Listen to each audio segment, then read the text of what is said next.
What's up, guys? Welcome back to the right side, and welcome back to another episode of the Right Report. Now, since the last episode of the Right Report, a lot has changed on the channel. I went from approximately 100 subscribers to now almost 700. I'll be perfectly honest with you guys and saying that I did not expect the channel to grow this fast, obviously.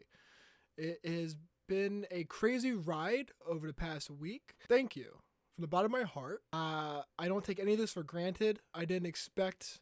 You know, it's funny, when you do videos like this, you have certain general ideas of how you think videos will do, and it tends to be the case that the videos that I feel like, oh yeah, this one's gonna do really well, you know, they don't really do the hottest. They do all right, but they don't do the hottest. And in the videos where you go, you know, I just put this out there and see what people think of it, really kind of take off. So,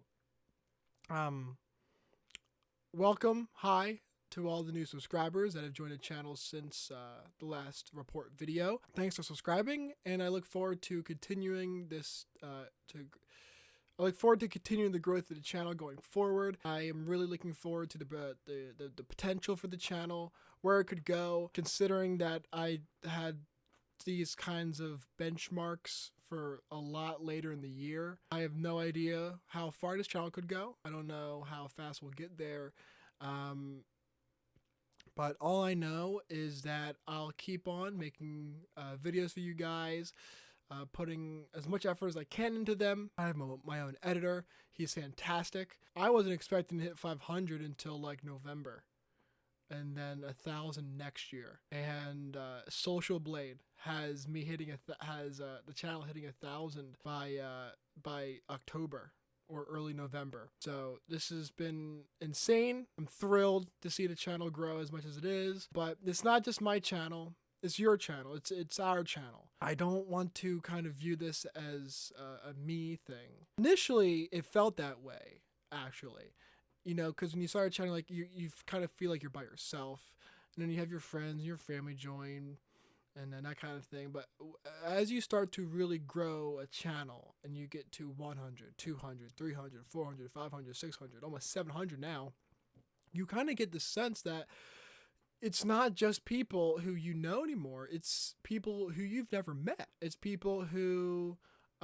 you don't know a lot about them, but all you know is that they liked your content enough to click subscribe. So, hi, welcome to the channel, guys. Thank you for joining, and I hope that I can keep up the content to what you kind of subscribed for going forward. I have a couple cool channel videos coming out pretty soon. I think you guys will like, but I just want to open up with a quick thank you.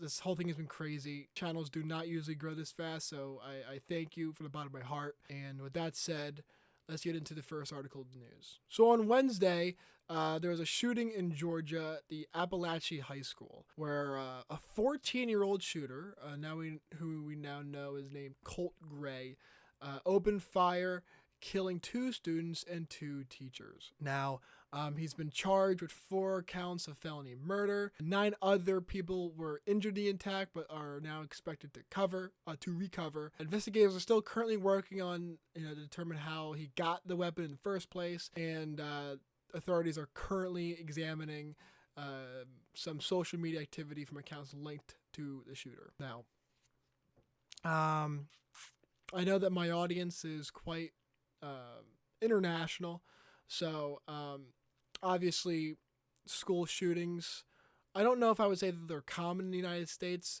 but they definitely happen. And first and foremost, our thoughts and prayers go out to the victims' families. No one should have to fear something like this. It's a really tough world out there.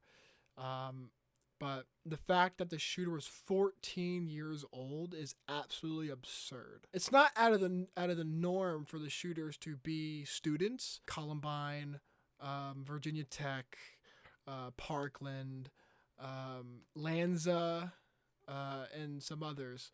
But 14 years old is crazy young. That's insane. A lot of 14-year-olds are still in middle school. I know I was. So a 14-year-old shooter is absolutely insane. And the second thing that was kind of surprising is the fact that the police got him in custody. One of the more surprising aspects of the shooting was the fact that the suspect was caught alive. It is not too uncommon because Cruz was caught alive as well. He was put on death trial, didn't get the penalty, but typically they're shot and killed on the scene, so it's really rare typically that mass shooters are caught alive, but so it's kind of in a way kind of a double unicorn. First time I've ever heard of a 14-year-old. I mean, I'm not really sure how old Lanza was when she fired, but when he shot up Sandy Hook.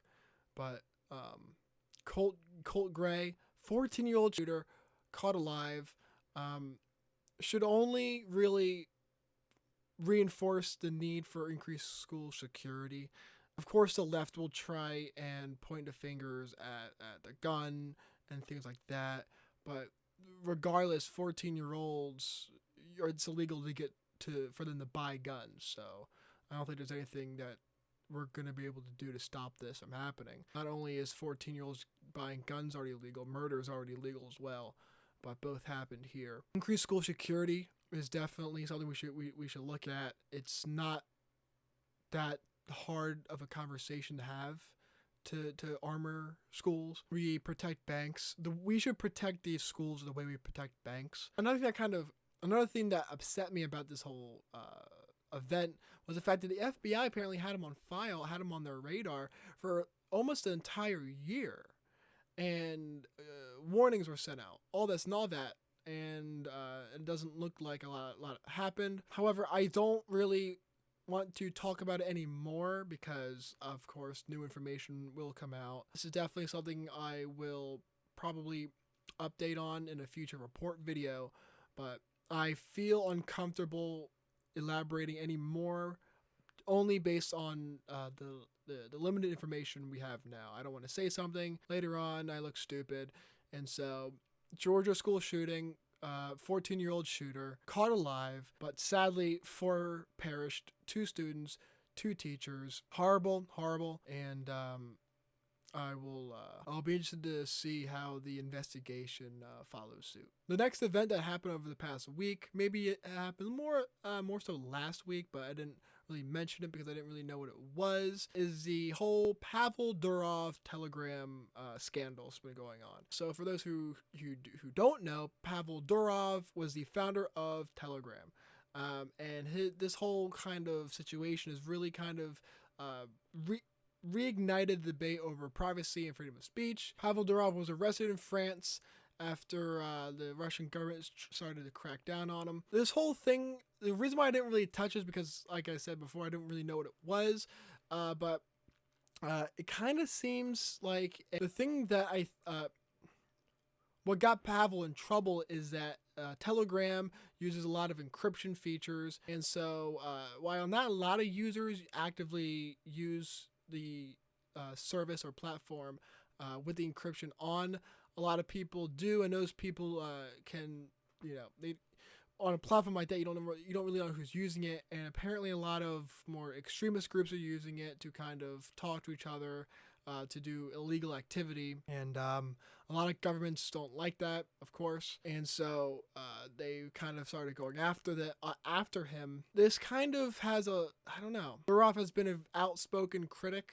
of the Russian government. He has definitely made his position clear that he will not comply with any governmental demands for censorship, and it really comes down to the whole situation surrounding Pavel Durov or Telegram will be a big precedent going forward for the health and safety of free speech platforms going forward. We all heard about Brazil going after X, Musk and Brazil, and so it's starting to happen a lot more, and the Durov case will definitely set an interesting precedent going forward. It'll be interesting to see how that kind of follows suit. It doesn't surprise me that we see Russia doing it, but it's really a lot of gray when it comes to how open do you make a platform to people who practice illicit and illegal activity, terrorists, things like that. Because especially on the global stage in a place like Europe or Eastern Europe, there's the saying, one man's terrorist is another man's freedom fighter. So who you decide to censor, who you don't, it really becomes a sticky situation, a lot of gray. And so when you're in a position like that, you end up picking winners and losers, and sometimes those losers end up being governments, and governments do not like losing, and that's what we're seeing here with the whole Telegram thing. He's currently apparently in a self-imposed exile. He's refusing to comply with the Russian government's demands. It'll be interesting to see how it kind of goes on forward. Definitely something I'll keep definitely something to keep an eye on. That and the whole Musk thing going on in Brazil. So Pavel Durov arrested in France, kind of hiding from the Russian government. It'll be interesting to see how it kind of unfolds going forward. The last thing I want to talk about is the Elon Musk accepting the offer from the Trump administration or from Trump to kind of lead a commission on reducing the size of government. When it comes to someone like Trump and Musk, ideas are just that. Ideas rarely come to fruition. And so when these two guys start talking about something, it's typically not out of the realm of possibilities. Just take it as take it with a grain of salt and keep moving forward. But apparently this is picking up steam. Not that I would say that I would be totally against someone like Musk doing it. Musk gutted the labor force of Twitter, now X, really kind of trimmed a lot of the fat while keeping the app. It's still usable. So the Trump, make kind of just putting it out there that he wants to have a commission on shrinking government and cutting wasteful shit. If anyone would do it, it would be Musk. It's just kind of funny to me that it's kind of like having a subscription on your phone to kind of tell you what other subscriptions you should get rid of. Starting another governmental commission or committee focused on shrinking or getting rid of other commissions or committees. It's kind of a little ironic. It's kind of funny, but hey, if it's something that we could see actual results from, a lot of bureaucracy gutted from the government, that'd be really good. I'm interested to see how effective this could be. Musk offered to do it for free, kind of underscoring his dedication or devotion to the entire issue at hand. So I love this. I don't hate it. There's a small part of me in the back of my head that goes, another thing with the government. We're going to start another commission. But with two guys like Trump and Musk, who I think are too sometimes honest for their own good, I think that someone like Musk would, I do trust that Musk wouldn't let, there's not going to be a lot of still water. I'll put it that way. Things are going to really start to happen. And if they aren't happening, Musk is going to work his ass off 24/7 to find out why it's not happening and to make it work. And so Trump is building a fucking Avenger squad right now. And it all only matters if he wins in November. So, but with that said, Musk, Trump, potentially joining forces on a commission to shrink government bureaucracy and wasteful spending. I'm all for it.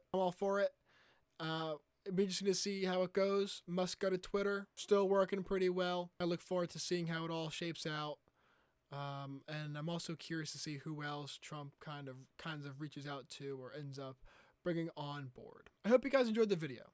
If you did, I'd appreciate it if you could like button. If you'd like to support and help the channel grow, please subscribe and ring the bell as they updated with all my. If you'd like to support and help the channel grow, please subscribe and ring the bell as they updated with all my uploads. Finally, whether you agree or disagree, leave your thoughts in the comment section below. I love engaging with you guys in respectful and thoughtful discussions. With that said, I'll see you guys next video. See ya.